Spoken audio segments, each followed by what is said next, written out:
Welcome back to America Votes, and we have on the line Dr. Greg Carr. He's a professor of African American Studies at Howard University. Dr. Carr, can you hear me? Absolutely. Good evening. How are you? Good evening to you, sir, and I am well, and how are you?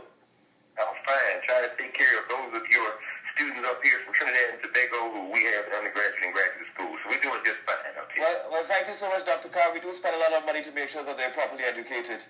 Yes, sir. Well, Dr. Carr, can you tell me, in terms of the significance of re-electing Barack Obama as President of the United States, is that an important event for African Americans? It is, and there's a different energy than 4 years ago. Of course, 4 years ago there was the euphoria, there was almost a contagious kind of sense and excitement.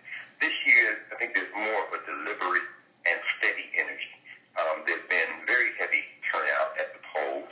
Of course, the Romney supporters are fired up, but Obama supporters, particularly African Americans, have almost showed a kind of resolute determination to support this president.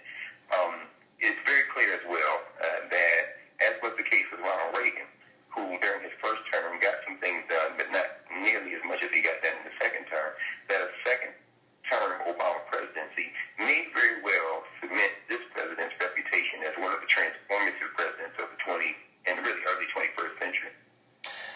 Dr. Carr, when you look at the economic situation in the United States of America, unemployment is still hovering around 8%, and typically it's the minority groupings that are disproportionately affected whenever there are elevated levels of unemployment.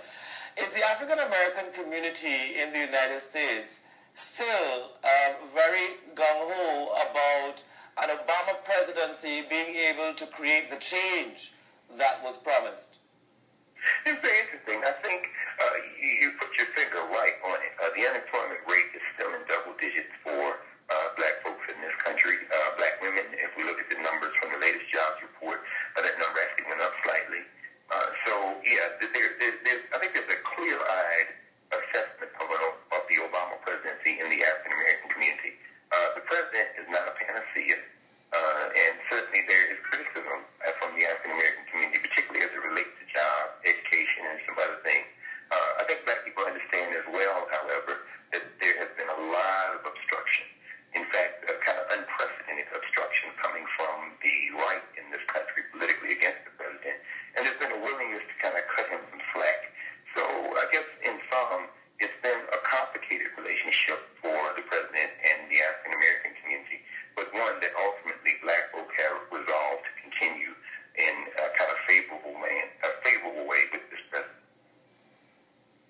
And in observing the activity on campus today, do you get the sense that the youth vote, the young vote, is it still leaning in the vicinity of Barack Obama?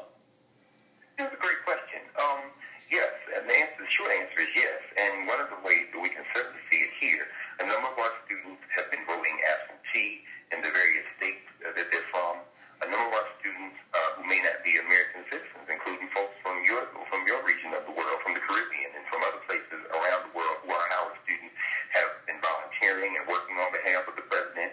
And today, election day in this country, of course, you see a number of students, faculty, and staff who have taken part of this day to stand in lines in the local areas, D.C., Maryland, and Virginia, to cast their vote. So, as I said, it's been a kind of a quiet determination, and the evidence is that they're strong for you again.